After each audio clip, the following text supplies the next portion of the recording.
வணக்கம். சிக்கலான விஷயங்களை அதோட மூல ஆதாரங்களை வச்சு அலசி ஆராயிற இந்த நிகழ்ச்சிக்கு உங்களை வரவேற்கிறோம். தைவான்ல போர் வரப்போகுதா? அது தவிர்க்க முடியாததா மாறிடுச்சா? இன்னைக்கு நம்ம கையில இருக்கிற சில ஆதாரங்களை வச்சு பார்க்கும்போது தைவான் ஜலசந்தியில நிலைமை ரொம்பவே மோசமாயிட்டு இருக்குன்னு தெரியுது. சரி, வாங்க இதுக்குள்ள இன்னும் ஆழமா போலாம். முதல்ல வாங்க அந்த இடத்துல இப்போ என்னதான் நடக்குதுன்னு பார்க்கலாம். உலகத்திலேயே ரொம்ப உன்னிப்பா கவனிக்கப்படுற ஒரு இடம்னா அது இந்த தைவான் ஜலசந்தி தான். நம்ம பார்க்குற இந்த ரிப்போர்ட்ஸ் என்ன சொல்லுதுன்னா, அங்க நடக்கிற சீன ராணுவ பயிற்சிகள்லாம் சும்மா இல்ல, அது ஒரு முழு நீள முற்றுகைக்கோ இல்லைன்னா ஒரு படையெடுப்புக்கோ செய்யப்படுற ஒரு ஒத்திகை மாதிரி தானே சொல்றாங்க. சரி, இது ஒரு பக்கம் இருக்கட்டும். இப்போ பெய்ஜிங் என்ன நினைக்குது, அவங்களோட தலைவர்கள் என்ன சொல்றாங்கன்னு பார்க்கலாம்.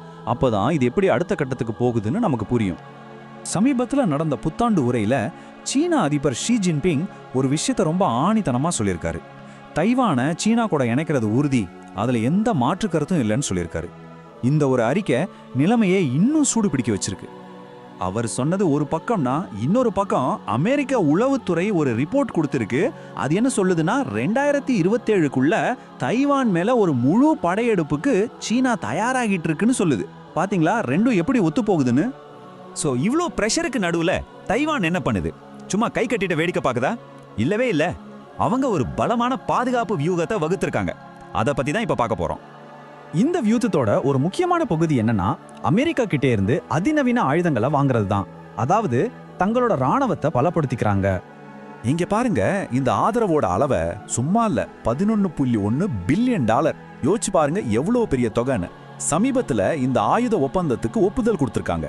இது தைவானோட பாதுகாப்புக்கு ஒரு பெரிய பலம் சேர்க்கும். வெளியிலிருந்து வர்ற உதவி மட்டும் இல்ல, தைவான் அவங்களோட பாதுகாப்புக்காகவும் பெரிய அளவுல செலவு பண்றாங்க. வருஷத்துக்கு கிட்டத்தட்ட $19 பில்லியன் அவங்களோட பாதுகாப்பு பட்ஜெட். இதுல இருந்தே அவங்க எவ்வளவு உறுதியா இருக்காங்கன்னு தெரிஞ்சுக்கலாம். அப்போ இங்க நம்ம புரிஞ்சுக்க வேண்டிய முக்கியமான விஷயம் என்னன்னா, தைவான் சும்மா ஆயுதங்களை வாங்கி குவிக்கல.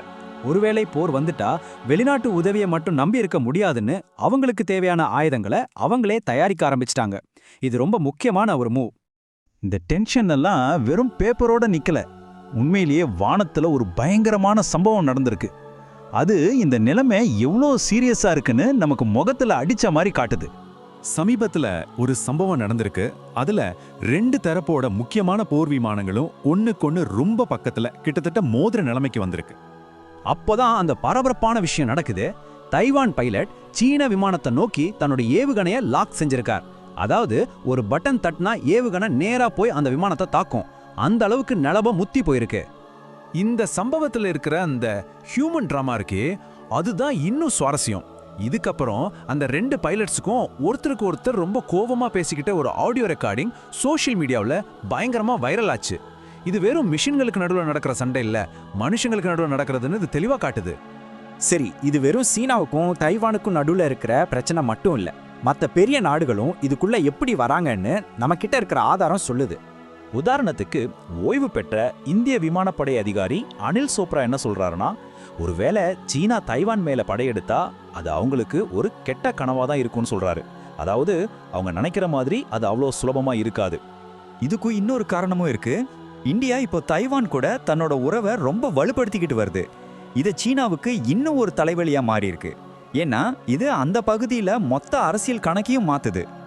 மொத்தத்துல இந்த எல்லா நிகழ்வுகளும் சேர்ந்து ஒரு ரொம்ப சிக்கலான ஒரு சூழலை உருவாக்குது.